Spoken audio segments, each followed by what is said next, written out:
Welcome to the Coaching Ignited podcast. I'm your host, Alex Povey. It's great to have you here. This show is all about peeling back the curtain on what's going to help you build the fitness business you truly want. And each week we bring on a new guest to share their stories, insights, and strategies so you too can take action and apply what you learn. The podcast is released every Wednesday on all the major platforms, including Spotify and iTunes. So make sure you go give that a subscribe, guys. Now, if you're a personal trainer in a commercial gym with 500 plus members and you want to fast track your income growth and learn how to sign multiple new clients a week, reach out to me personally through Facebook or Instagram and just drop me a private message so we can get the conversation started and see if you could be a good fit for one of our programs. All the links to my social can be found in the show notes so you can connect with me there. Now let's get into this week's episode. Enjoy the show. Hey guys, we have got an awesome show in store for you today. We've got Ross Johnson. Now, Ross is a 27-year-old serial entrepreneur dedicated to teaching coaches and consultants how to grow their online businesses. And his trajectory is anything but typical. He went from being a broke personal trainer to building $2 million businesses in just 4 years. And Ross has helped hundreds of people grow their businesses too. He's been featured in Forbes, Inc. and The Entrepreneur. And when we recorded this podcast, he was doing a podcast marathon of 24 shows in 24 hours. So really interesting show.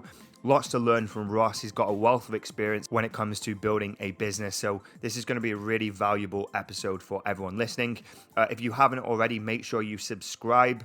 And if you want to be included in the giveaways that we do, leave a review and send me a screenshot. And I'll be sure to include you when I do the draws and do the giveaways. All right, let's get into this week's episode. I want to welcome you on the show, man. Thanks for having me on, man. I appreciate it. Excited to be here.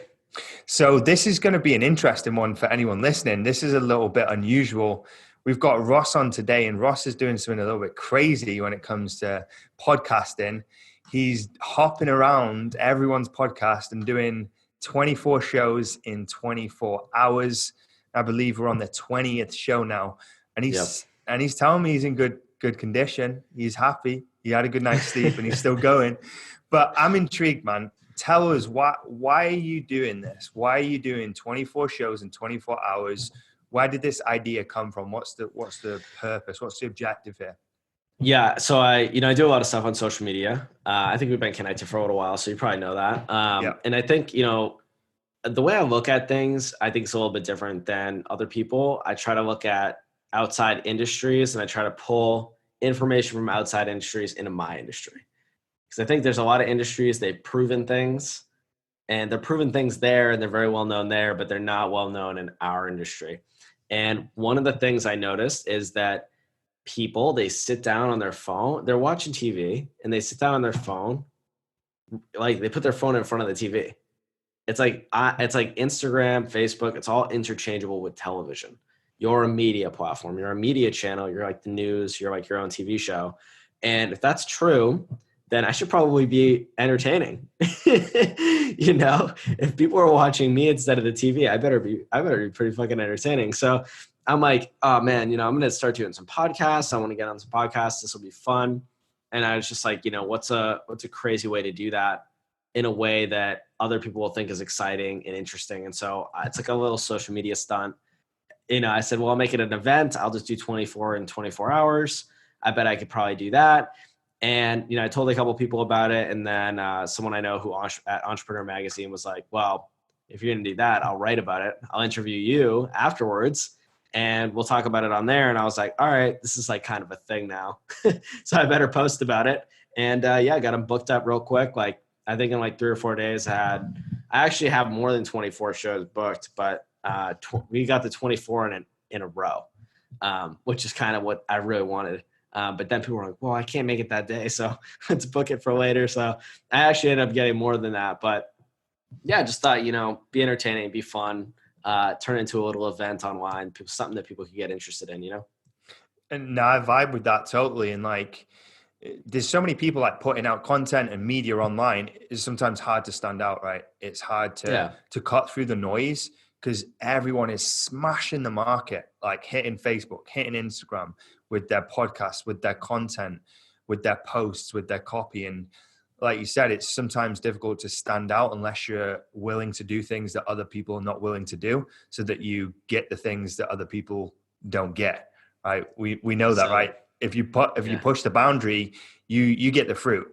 You get the fruit and you get the exposure. And it's interesting, like you and I are chatting about it right now because I'm intrigued. I'm a podcaster myself. I'm doing all these shows and I record like 3 a week, but to think of doing 24 in 24 hours, it's like, this guy's got something about him where he's willing to do something that other people are not doing. And I can see how that brings you attention, but also, like you said, entrepreneur, want to give you some exposure off the back of it because you're doing something that's above average. Yeah. Yeah, I think you nailed it, man. A lot of people are putting out the same stuff. They're doing the same things. They're getting the same result, and if you want to get a different result, you got to be interesting. And I think that's one of the things that I think is lacking from the social media space in general. There's so much how-to content out there. How to lose weight, how to gain muscle, how to make money, how to find a niche. Like, we have Google. And like how-to content's great for letting people know that you know what you're talking about, but it's not ultimately why people are going to buy from you. And it's not ultimately why people are going to connect with you. They're going to connect with you through your stories, who you are, right? There's like doing, and then there's like being. I think a lot of people are focused on what's the strategy that I do. And I'm like, dude, it's called becoming successful. It's a being, you got to be successful. You got to act that way, and you got to carry yourself in a different way. And this, it's like, it's just different than when you're starting out. You're just a different person now. Totally agree. And you evolve over time. And I saw something in one of your recent posts, actually. Don't know when it was, but you were talking about like courses and programs, and anyone that's super educated knows about, like, you can just plug into these programs, you can buy courses, you can get consulting from Sam Evans, Traffic and Funnels, all these providers. But you were alluding to something different in one of your posts around personal branding, which gives you a different leverage point to success. It's kind of what you said a minute ago about like personality and who you are, people buying into you and what you do. And I read your content. I think that's why I started following you and reading your stuff, because like, you're a good copywriter if you write that copy. Yeah, I write it. Yeah, because I was reading it, I'm like, this guy's like putting time into this copy, and it makes sense. And it's like thought-provoking. Some of it's polarizing. He's challenging the status quo. So like copy, I was like, yeah, fuck with that. I want to read more of it. And so I started following you and listening to your stuff and what you were saying. But you not only have good copy, but you also have good branding. So like high quality images, everything looks good, polished. You can tell you're putting like time and care into your brand and your image and your online persona, because that transpires into having more opportunities, more success, or people looking at you and wanting to be the same way or live the same type of lifestyle. And that's your personal brand that you've cultivated. Let's wrap on that for a second. Why is this important for anyone listening? Yeah. So, it's really interesting. You're in the coaching space, right? Mm-hmm. It's like a coaching thing. Yeah. Okay. So, in our space and in the entrepreneur space, there's like this bad taste in people's mouth around college, right? Did you go to college? Yeah. We call it university. So university. Yeah. All right. I didn't. I think, and I was against it for a long time. And I think, Gary Vee kind of riffs on it. And like a lot of people are kind of like negative about university. And the thing is, there's an enormous amount of information there that like cannot be ignored. And college professors or university professors are sometimes very intelligent. It's sometimes boring, but it's like this polar worlds, right? It's like, it's almost like the online entrepreneurs are like the degenerate, like trying to get by with like the cheat codes and all this stuff. And then they call it like university professors are like, it's just different. It's like more academic. And I try to look at things unbiased. And so what I've learned about branding over the years is like, I look at people who are in my programs and, no one has 100% success rate. And so I wonder like, man, why didn't that person get results when they did exactly what this person did? And, 20 people did this and they got results and this person didn't. And I think it does come down to branding. On a deeper level, I think it comes down to status, perceived status, and we can talk about that later. But from branding perspective, there's something called self-congruity theory.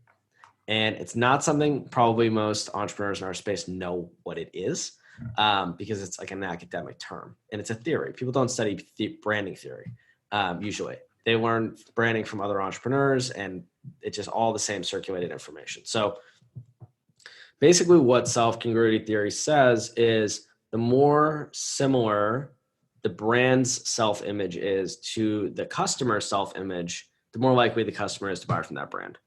So everyone can imagine, who would buy something for Abercrombie and Fitch, or everyone can imagine someone would buy from, like a person who would ride in a Jeep with huge tires and the roof cut off with an American flag flying in the back. Like we kind of can imagine the guy who would drive that, right? And it's because those things are very particular and the self-image of the customer aligns with it. Now, to take it one step further, people perceive themselves in three ways. There's three selves that you see in yourself: your past self, your current self, and your future self. Your current self is something you're trying to get away from. Your future self is your ideal self. Because if I asked you like, hey man, are you trying to improve your life right now? You'd be like, yeah, which means like you're not at your ideal self yet. No one's really ever at their ideal self. And so what happens is what a lot of people do with customer avatar work and niching and all this stuff that is very prominent in our space and is very taught because it's like a tried and true thing everyone needs to do. I think it's actually being taught like almost inappropriately, or there's not enough context around it, because people are like, go learn about your customers' problems and relate to them. And so what happens is people end up crafting their brand self-image, their personal brand, in the image of where their customer is now, their current self, which is something they're trying to get away from. So I see it all the time. Like people will be like, I'm a binge eating coach, or I'm a fitness coach, and I didn't go to the gym all weekend and I ate like shit, and like, don't worry, like, I mess up too. It's like, people don't want to see that from you, man. Like, that's like me telling you that I'm broke. Hey, you want to learn how to make money from me? Last weekend, my bank account went down to 0, but don't worry, it happens. That's bad. It's bad. It's not authority. So what you actually want to do is align your personal brand self-image with the customer's ideal self-image. It's called aspirational branding. And so everyone's always trying to figure out this like thing right online. They're like, how do I stop chasing leads, man? How do I get the leads to come to me? Well, the way you get leads to come to you and to pull to you is by them aspiring to be you, by you having what they have. And you can see this online happening on its own by accident. If you ever see, beautiful influencers who are like, oh, I don't know how I got 500,000 followers. It was just an accident. It just happened to me. And they're like some beautiful girl with like a really tiny waist and like really long hair, and like, tons of girls are following her. Like, wow, her lifestyle is amazing. I want to be like her. I want her body. And the girl's just like posting images, doesn't know what she's doing. And then all of a sudden she's like, I have this huge audience. Like, people are asking me about my body and how I got here and like how I got in shape. Should I like create a program? Like, I don't even know what to teach. And like, I used to run an Instagram agency. So like, I know this is like a thing that happens to people. And the reason why that happens is because that person accidentally was so in alignment with a core group of people's ideal self. Like, they aspired to be like this girl. They wanted to be like her, that they all followed her. And they're all like, how did you do that? How did you do that? Because they think it's a doing thing. When meanwhile, this girl was just born that way or whatever, and she just has those friends and has that life. So people are aspiring to be her. And then if she did want to create a program and say, this is how you live my life, this is how you get my body, it would just sell like crazy. And so that's what I'm doing. I am the brand because I chose to be a personal brand. I didn't choose for my business to be the brand. I chose to be a personal brand. And so what I'm doing is just practicing good branding theory by showcasing that I have all the things that people desire. I'm traveling. I'm in Egypt. I'm doing Valentine's Day under the Eiffel Tower. I have money. I drive cars. Like, I have freedom. I'm doing fun stuff. Like, I'm living life on my own terms. I'm trying to be entertaining. I'm telling funny stories. I'm relatable. I was where you were, but now I'm not. And you can get here too. I'm inspiring people. And they're all aspiring to have those things. So I don't really have to chase leads around. They're all like, dude, how did you do it? How did you do it? I want to be where you're at. And so it's a very, very powerful practice. Okay. I want to unpack this a little bit further because Sure. this is super interesting. We've never really gone into any depth on this show about this and the inner workings of what you're doing. But there must also have to be a balance. I think you just alluded to it a second, of normalizing that you are just a human being as well. And even though you're over here, up here in this desired situation that everyone wants to be in, you came from over here. Yeah. So you have to relate to some degree to your current situation of your client avatar. Yeah. You have to let them know that it's attainable. They have to understand that it's attainable, because if you're just driving, or, you have to be relatable on some level, because otherwise it's unapproachable. If I'm driving around on a 100-foot yacht all day long and I'm like, money, money, money, money, money, like, people are going to be like, all right, but like, I don't see the clear path. So I'm like, look, I spent 4 years failing in business. I did this. I almost like show. I don't even tell really. I just show through imagery that I have those things. It's an assumption. People can assume that about me. Oh, he's in Egypt. Oh, he's in Dubai. Oh, he's in Paris under the Eiffel Tower. Like, he must be traveling. I don't tell them like I'm traveling all the time and I'm a millionaire. Like, that's like bragging. It's more about showing and then telling a story about how people can get there. It's like a beautiful girl on Instagram. She doesn't need to say that she's beautiful. You can see, and it's like Tai Lopez is a master of this. He's a master of it. Tai Lopez is a master of his audience, and his audience is men who feel insignificant. Because Tai Lopez is the most significant. I got Lamborghinis. I got women all around me. I got the biggest house. I got the biggest blah, blah, blah. I'm always doing blah, blah, blah. I got all designer stuff. Anyone who feels insignificant and needs to feel significant is going to follow Tai Lopez, because all his audience wants to do is get out of their high school situation, get rich, and roll up to their high school reunion in a Lamborghini and say, fuck you to everyone. You know what I mean? Yeah. So he like epitomizes where every male wants to be. Oh, and I say every, that's a sweeping statement. That's not true, but a good portion of the population who want to be successful, be wealthy, be surrounded by beautiful women. He's always interviewing like women, or they're always in his stories. And he's like sending subliminal messages. He's not like, I hang around with hot chicks. You just see the hot chicks. Dan Bilzerian does the same thing. Yeah, exactly. It's like, why did that guy get 25 million followers all of a sudden? He is like the epitome. He's like the pinnacle example. It's like an overly exaggerated example of what most men want. Or that's the idea they like. I don't think a lot of them would actually, if you gave it to them, I don't think that they would actually do it. It's funny. And I don't know if you've experienced this, but it's like, it's so many entrepreneurs when you're like becoming an entrepreneur, they're like, yeah, I want to travel, man. I can't wait to travel. We should totally travel when we become successful. And now I'm successful. Nobody wants to travel. Oh man, I'm busy. I'm like, dude, like you, like what? They're just like, yeah, I'm just like busy. I'm like, dude, you have like a really successful company and like you have a lot of time. And they're like, yeah, but like, I don't know, it's just not a good time. And then they never actually do the things they said they got into it for, And so it's funny. But on that point, don't you think people just get like comfortable and complacent with their current norms, and they don't want to do anything that's like outside of comfort? Because even traveling to a degree, you're moving around, you're going to different places. People like the ideas of a lot of things, but then don't pursue them. And that's okay. And that's okay. Like I'm the same as you. I like traveling. So I'm going to Ibiza in 10 days.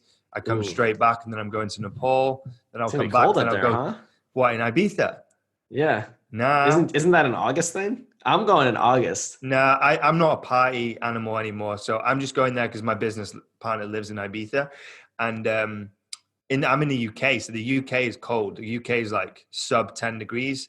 Ibiza will be like 20 degrees. You can get on the beach and get in the ocean. That's warm to me, mate. Okay. I'm in Celsius, Europe. Celsius. Yeah, I'm in Europe. I'm like 20 degrees Fahrenheit, bro. You're like, oh my God, what is that? That's like snow.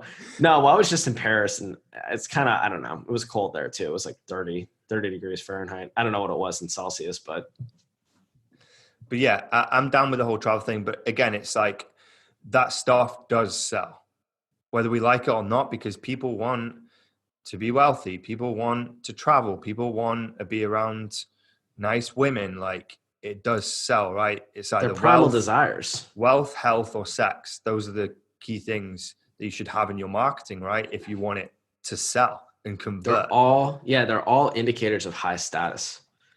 You're desirable to women, that's high status. You have wealth, that's high status. You are an authority of an audience, that's high status. You have freedom, like you have confidence, all these things. Because the way it works, man, is like, and I don't think people realize, it's like there's this whole game being played and no one really knows they're in the game. And they don't know how to get to the top. They don't even know like where the top is. It's like there is a pyramid like this, and like you are trying to get to the top of the pyramid. The top of the pyramid is celebrities, and the bottom of the pyramid is a lower class. People in the lower class have a lot less likelihood of surviving and thriving and having access to good resources.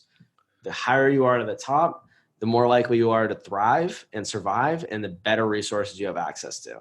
If the world's going to shit and everyone's going to die, I guarantee you that the celebrities have a better chance of living than me or you do. They got the most money, the most relationships, the most connections, the most everything. And ultimately, once you have your physical needs met, you have water, you have shelter, you have food, there's really no logical point in doing anything else. Why would you do anything else? It's all for status. It's all for better access to better resources. Yeah, I was pondering on this thought last weekend. I did a big talk to a load of coaches about Maslow's hierarchy of needs. That's what you're referring to. Great example. That's to a degree. Like that's one hierarchy. That's hierarchy of needs. I'm talking about social hierarchy. There's also corporate hierarchy. There's economic hierarchy. Of course. But if you go into so you've got probably 5 things in the pyramid of Maslow's hierarchy of needs, right? And then the bottom, like you said, you've got shelter, food, water, then you've got security, and you've got relationships, and love. And then it goes up a level and it's like fulfillment and living out, self-actualization, living out your full purpose. And I kind of think that's what draws us to the top of wanting to go to the top of the pyramid. But what you said about status and celebrity, it protects the bottom layers of those things and increases the level of quality. So better quality food, better quality health care, better quality homes and securities. You can build castles and fortresses so no one can get to you. It's like when you get up those ranks of status, you have more of the access to the hierarchy of needs and protection effectively from everything else. Yeah. And it's like people look up to people who have higher status. I don't know. I used to study pickup artist stuff. I don't know if you know what that is. The game. Neil Strauss. Yeah, I used to study that. And a lot of that stuff that they did was all demonstrating higher status and demonstrating value. That's what they call it. And it's like, don't walk up to a woman in like a weird zigzag and like sketch out when you talk to her, like in a weird, like, hey, like be like, hey, confident. And like the thing is, like, coaches online are doing that sketchy zigzag weird hey sometimes. And it's like they don't know because they don't understand what's high status and what isn't high status. And that's the difference is like when you look at influencers and what they're doing, everything looks perfect. They're attractive, they're in shape, they're confident, they're good storytellers, they take pictures when they're traveling, they're doing things other people can't do. They have all these desirable traits which make them high status. Celebrities are, like I said, like the pinnacle of that. Like their lives are crazy. They make crazy money. They're crazy famous. Everyone knows them. They have huge audiences. Like people literally, you can't even stand next to one of them. You got to take a picture of them. It's like so high status. And I think the thing that makes someone high status is behavior. It's a behavior thing. And also I think that there's a link between high status and attention. So like I don't know if you listen to rap music or if you're familiar with some of these newer rappers like Tekashi 6ix9ine. Yeah, and You know him? yeah, I've heard of these. Like, Heard of you know these Riff new. Raff? No, but You know these Hulk are new Hogan, guys. the wrestler? Yeah. Yeah. Okay. So like, what's up with that dude? Dude looks crazy, Mm. right? Tekashi 6ix9ine looks like a goddamn clown. He's got a rainbow grill. He's got rainbow hair. He's got the word, the letter 6ix9ine, the number 6ix9ine tattooed all over his entire body, like everywhere. He looks crazy. And he's wearing like a clown costume. And it's like, why would a person do that? I watched this documentary on National Geographic one time about about monkeys and hierarchy. And it was basically like there was this monkey that was so ugly, all the other monkeys could not stop looking at it. And because they couldn't stop looking at it, it became like the alpha male. It became like the highest status monkey in the group because everyone couldn't stop looking at it. Now you could like go back to the game in Neil Strauss and peacocking. Peacocking, it's the same thing, man. It's the same thing. I call it the ugly monkey theory. Yeah. It's like the ugly monkey effect. It's like if you can get someone to look at you, that's good. And like a lot of people think that's bad.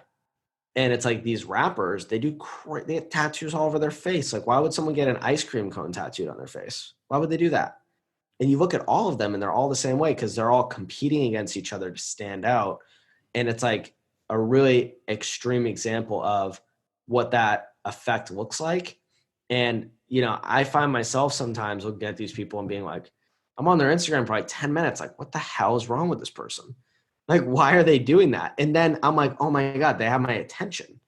And then it's like they have 14 million followers in a year and you wonder why. And it's because everyone's talking about them, showing other people them. Man, that's authority. Like there is power in that because if everyone's looking at them and they drop an album, like people are going to buy it. Like people are going to know about it. People are going to talk about it. It's going to create buzz. And so I think there's so much of this social human aspect to business that is very overlooked, like the deep psychology, like cognitive biases, psychological triggers, human nature, hierarchy, the way that people prioritize other people in their life. I think that's really where a lot of the really deep secrets like actually are, And I think people give you glimpses of it. Gary Vaynerchuk's like, attention, attention, attention. We're in the attention economy. You need to get attention. And that's all he says. But, the dude's clearly a character. Yeah, he's very, very polarizing. He swears a lot. He uses language to cut through the noise. But you triggered like something in me then that I remember that I heard about Drake. And you may have heard of like the little brother theory. Where, and I'll explain it, it'll make complete sense because you do know about it, maybe just not the term. But if you look at Drake is killing it, right? He had more hit records in the charts than the Beatles, destroyed everyone, and is literally just putting out banger after banger after banger. Now, the cool thing about Drake is it's not just Drake. Drake isn't just putting out bangers on his own. He's also looking down as a big brother at the little younger people coming up through the ranks who are coming up with new generations of people. And he is then giving them features.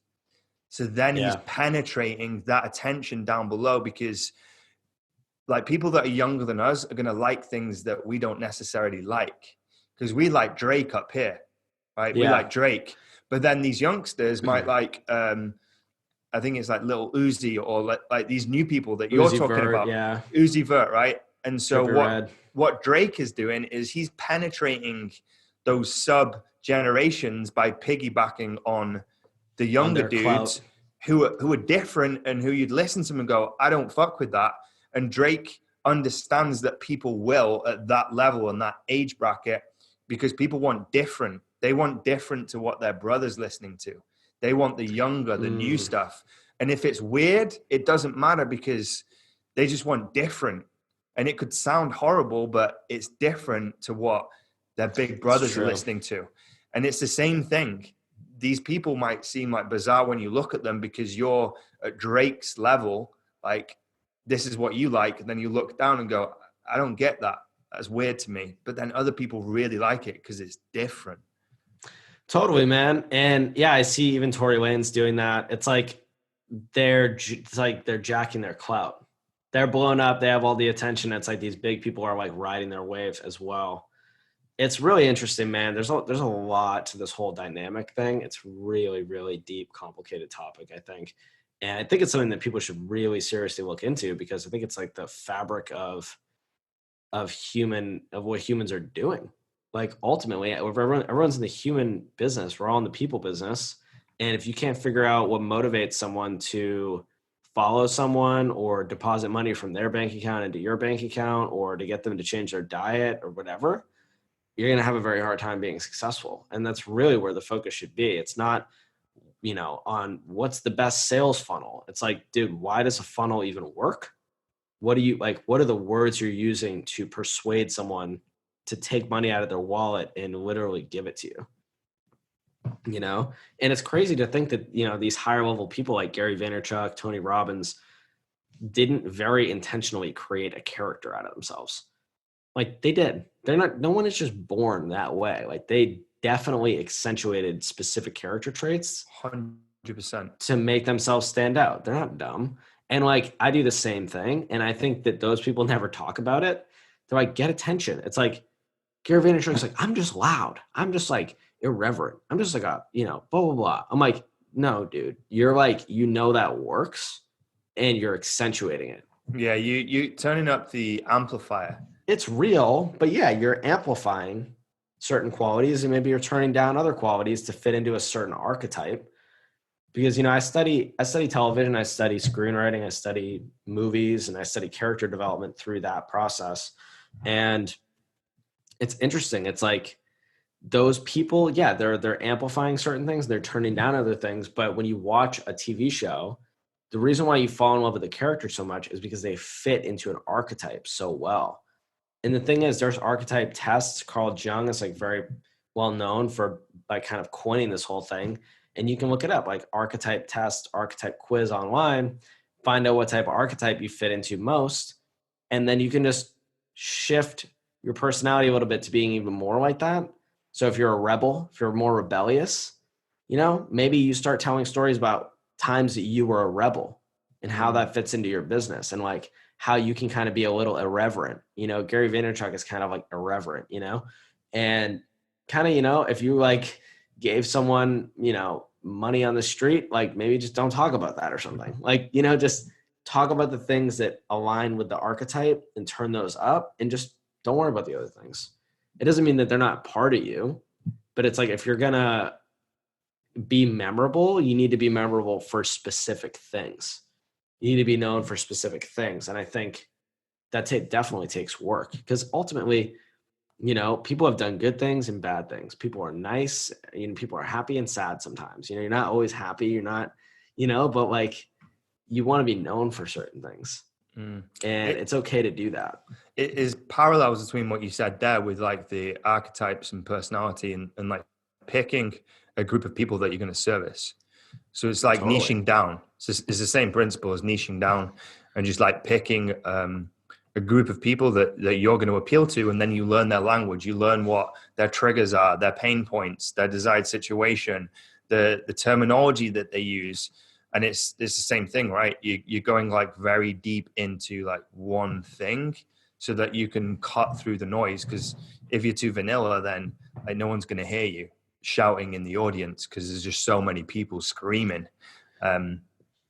Yeah, and it's great. Like earlier, what you said about the copywriting, I think copywriting is a great entry point for all of this. Once you start learning about copywriting, it's like, man, you're gonna fall down the rabbit hole of psychology really quick with influence and psychological triggers and all the different things. And you're gonna be like, whoa, people are very weird. Like the way your mind works is very, very bizarre, man. I'm sure but it's just like, it's absolutely insane. I question all the time whether or not people even have free will, like with all the cognitive biases and like psychological triggers and like all the like lenses and perceptions and beliefs that people create. It's like you make so many decisions like almost automatically. And then like as you start looking at yourself, you're like, man, that was like almost an automatic response. That's not what I meant. And you kind of like separate yourself from that and you're like, whoa, lots of what I do is like actually automatic.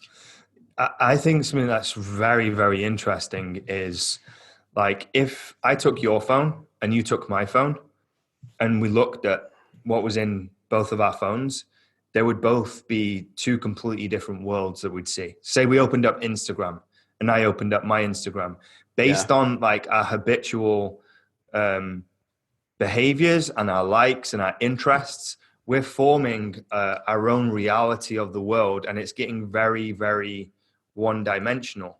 And when you're Yeah. buried in the phone, you're just getting served more and more of the same thing over and over Confirmation again. bias. Yeah, and then it just gets smaller and smaller, and then you believe that that is the view. And I think in elections and with the whole Trump thing, this is kind of what happened. Whereas like the viewpoint just narrowed, and people saw less and less, and they were served more and more of certain things they were liking out and creating a reality within their phone that they believed was the only reality. That shit is very interesting. Dude, the government, like they understand mass hysteria and persuasion like nobody else. I don't even want to go into it right now. It's so fucking crazy. I'll probably sound like a whack job on this podcast. But have you ever read the book Win Bigly? No. You should check it out, Good. man. It's all about how Donald Trump won the election. It's a very unbiased book, and how he used cognitive bias to put the entire country in cognitive dissonance and like basically mass hypnotize the country into like voting for him, and like how he positioned himself and how he spoke about things and why he's actually a genius, man. He's a master crazy. marketer. Just like anyone like Conor McGregor, the MMA fighter, master marketer with leveraging platforms. Well, he's doing that whole ugly monkey thing. Yeah, Conor McGregor. yeah, Donald Trump is exactly. like doing debates. If you watch on YouTube, there's a channel called Charisma on Command, and I'll tell people about this so they can look it up, because there's two things that are really interesting that will change your perception on people and characters like nothing else. There's one video these people Charisma on Command made about Dwayne The Rock Johnson. And there's like a video of him 10 years ago and how he was in interviews, and he was like this really shy guy. He was well known then, but he was really shy and like, you know, very straight to the point. And like now he's like super famous, very charismatic. He's like probably one of the most famous people in the world.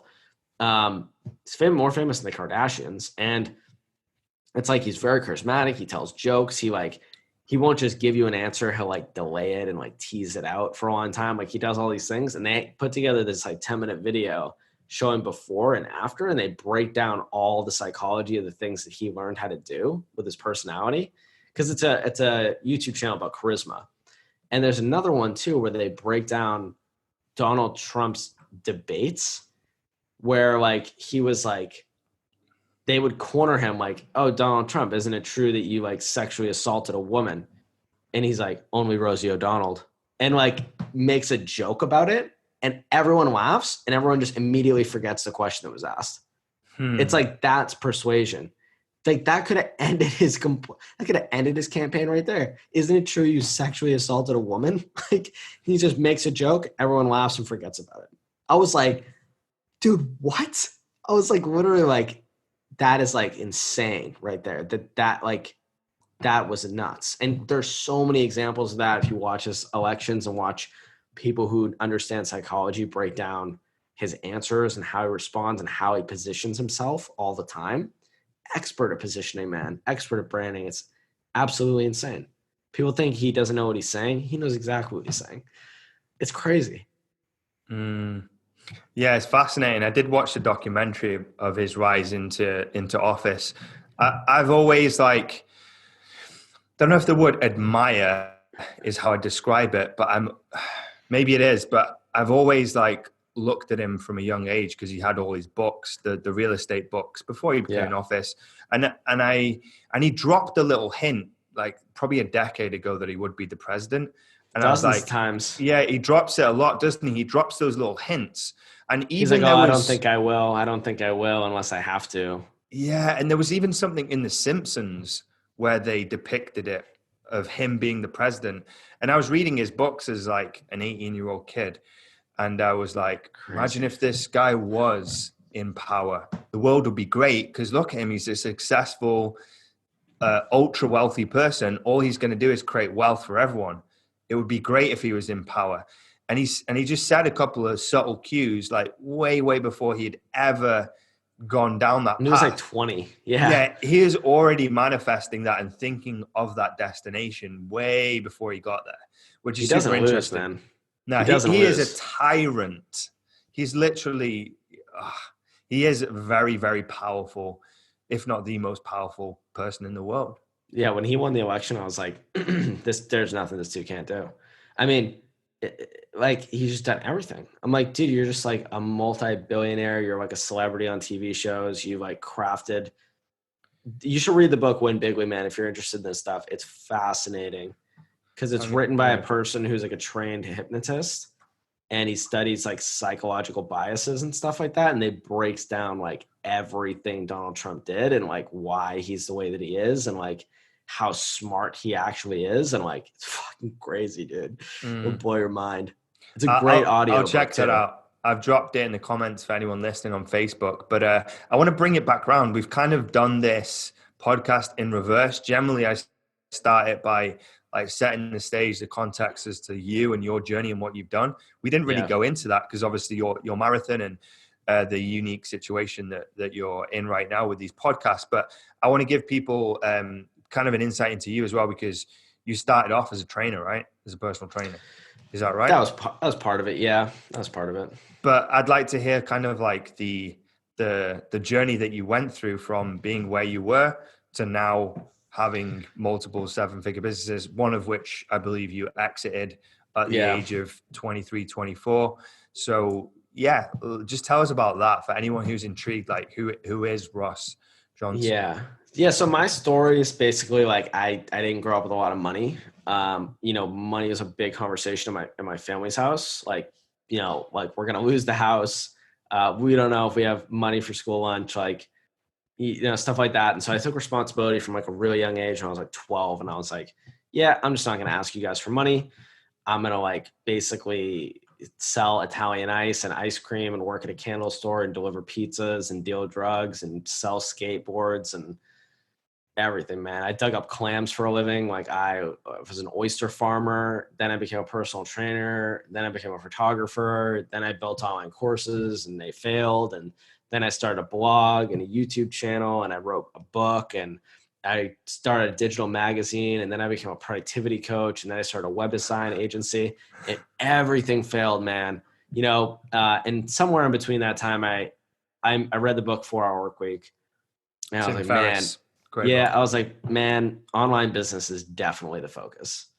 I didn't really think about it before then. It was all kind of in person. And I was like, that's definitely the focus. So like I said, I tried a lot of stuff. I did become a personal trainer. I followed this guy, Ido Portal, for a while. I don't know if you know who that is. He's like I don't want to say gymnastics. He's like a movement person from Israel. He ended up like moving across the country and like training with one of his top people. And I got super involved in it. So one thing about me is like when I do something, I go all in. So like I've moved across the country several times just to be in the same town as a mentor that I wanted to learn from without even telling them. I'm like, I'm just going to move near this person and like go to their gym and like befriend them and like do free photography here and like see if I can do stuff for them and like get around them and like befriend them and like try to like get in their space. I've done it several times. And so that's probably something unusual. Like I've slept outside in Walmart parking lots and tents. I've slept on floors. I lived in a crack house one time accidentally on my way up. Like I found out Craigslist and then I got in so much debt that I couldn't leave. And so like, I just have a crazy story, man. I've just done all this shit. And ultimately, I failed so many times that, and I kept putting in the work that eventually I just kept narrowing down the variables. And after like 4 or 5 years of really trying super hard to have an online business, from like 18 to like 23, 24, I was like, all right, something needs to like change. And this is like when I met my first partner, and we were like, all right, neither of our businesses are working. Let's just find something that works. Instagram growth was what we chose. We knew people were buying it for like $1,000 a month. So we just started doing that. Became like the best at it. Like we really put in the work to get like the best at it. And like one of my strategies for doing that was find the best people in the industry, pay them all for an hour of their time, ask them the same 20 questions on what I should be focusing on, write them all down, find the similarities, and then like figure out what I need to focus on, and then like go super hard learning about them. So I did that, became super good at it. Basically took 4 months to get a client, got my first client for $2,000 a month, got a mentor. They helped me focus and like put out a webinar and do some different things. Then within the next 12 months, I made $1 million. So it was a 7-figure business in like 16 months or 17 months. Grew that, got a Forbes article. Forbes article, actually super lucky thing, got ranked #1 for Instagram growth on Google for like a year. Made me over $1 million in organic free traffic. People would just go to there, type in my website, go to my website, buy right from my website. Got hundreds of customers. Worked with like some celebrities, worked with some billionaires. I grew a lot of the Instagram growth. You know, a lot of the people who have Instagram growth courses out right now, like I grew their accounts. It's actually kind of funny. And yeah, and then, you know, eventually like I knew that the Instagram thing wasn't going to last forever because it was building a business on, you know, rented land. Instagram's an app. It's not going to be there forever, which means the business isn't going to be there forever. And I'm not about to just like sleep on $1 million a year in revenue. I was like, I got to build another business quick. So I built another business, which was, you know, I used to be a trainer, and I worked in a gym for a period of time, and I had to learn sales, and no one taught me that. And so I had a really hard time. And so once I did the agency, I was like, oh, I have this great story. This is the positioning and branding thing around personal training. So we'll build a business on helping personal trainers go online and do sales, because no one ever taught me how to do that. And I had such a hard time with being a personal trainer. I really understood the customer. So we started with that. Then we moved into all coaches. That business was 7 figures in 12 months. First 12 months. That was called Online Coach Accelerator. And yeah, I ran that business with the same partner. She was my ex-girlfriend. And when we split, I sold her the business. And so that was like a year ago. And since then, I don't have my agency anymore either. We got rid of that as well. So both of those businesses, they're in the past. And now for the past like year, I just been developing my own brand, because originally she was the face. So we spent a lot of our resources investing into her brand and helping her build her thing. And like, you know, it's kind of good to have like one face of the company sometimes, singular. Mm-hmm. So I did a lot of the background stuff. I'm very systems oriented, very good at scaling. So we had good roles, but now it's just me, and it's great because I get to go be, you know, the face of the company. So I've been, you know, branding and all this character stuff and doing, you know, little stunts like 24 podcasts, and it's all fun. You know, I get to go be the face, which, you know, I've done kind of before, but like, and I know how to do it, but it's like, it's fun to go do it. And it's my company, all mine. And, you know, I'm teaching people now the business model that I use to grow that company, Online Coach Accelerator. So it was an online course with coaching added in. And that business was like ultimate freedom, maybe millions of dollars, super high profit, basically barely had to work. And so now out of like doing coaching, one-on-one coaching, group coaching, agency, online courses, I'm like, man, online courses are the best business model for freedom, if that's what you're into, and profit and impact, because it's so scalable. So now I'm teaching people how I did that, basically, how I built OCA, how I was able to build an online course, create a proven method, put it into an online course, and like scale it to 7 figures, and with just adding a little bit of coaching onto it. So that's really what I'm focused on helping people do now. Awesome, man. That's It's a crazy insane. story. Yeah, you sound like my background to a degree where I tried loads of things. Just Yeah. like, I'll do this, I'll do that, I'll do this, I'll do that. And then you're like, fuck, I've done like 20 things already. And I'm like, I had none. shiny object syndrome, man. Yeah, I think everyone suffers from that to a degree until you lock onto something. You're like, all right, I need to like double down on this thing. But you kind of, the mission is to try and find that thing that you want to lock in on. I think that's the hardest thing, because a lot of people just chase the money. Oh, what's hot right now? What is easy to make money with? Whereas like you've got to be able to stick it out and put in hours and hours and hours and hours of work. And if you hate the fucking work you're doing, you ain't going to stick around long enough to get an ROI in your investment of time, energy, and resources. So it's like, I agree. Just as important finding something that you want to do. So yeah. And just one more thing I want to say on that is like, for me, that was definitely something that I thought about, but also I wasn't solving a problem with any of my other business ideas because they were just my passions. And I think there's something when people follow their passion, it can become slippery. Follow your passion, but always make sure you're solving a problem for people. Because I was like, I'm going to start a Chinese herbalism course and like, everyone's going to love it. Like, people aren't into that shit, and they don't pay a lot of money for it. And I didn't know how to market it. And like, it just didn't work, So I wasn't solving a real problem. And once I started solving a real problem, that was when things took off for me. Yeah, well said. It's not just about passion. It's like finding something that you enjoy that does fix a painful problem in the market, because then you'll get compensated relative to the pain that you're fixing. That's cool, man. I appreciate you've got another show to get to in what? Like 8 minutes? Yeah, something like that. Cool. So, fucking been great chatting to you, man. Very likewise. Interesting. Didn't expect it to go on these different tangents of politics and popular culture and status and influence. What's next for you then? What's the next year look like for you, 2020? What's on the horizon? Yeah, I spent all last year building the programs and the systems and the team and the company and the brand. So it's just all about scaling this year, all about attention. Get to go be the face, get on YouTube, get on podcasts, get on everything, man, everywhere. I'll be everywhere this year. Nice. So attention, growth hacking attention. Are you doing anything on YouTube right now? No, but I will next month. Okay. Because we're blow up on YouTube. Yeah, we're about to get into YouTube Raw ads, because like YouTube ads are hot right now as well. Because like you can get your face in front of people, not pay a dime if they don't watch a full 30 seconds. You can literally get free marketing on YouTube. Wow. Right now. A lot of exposure. And it's YouTube's a very killer, good platform. Man. Yeah. It's killer. I spend a lot of time there. Yeah. It's good. It's seriously good because people can find you. People can't find you on Facebook.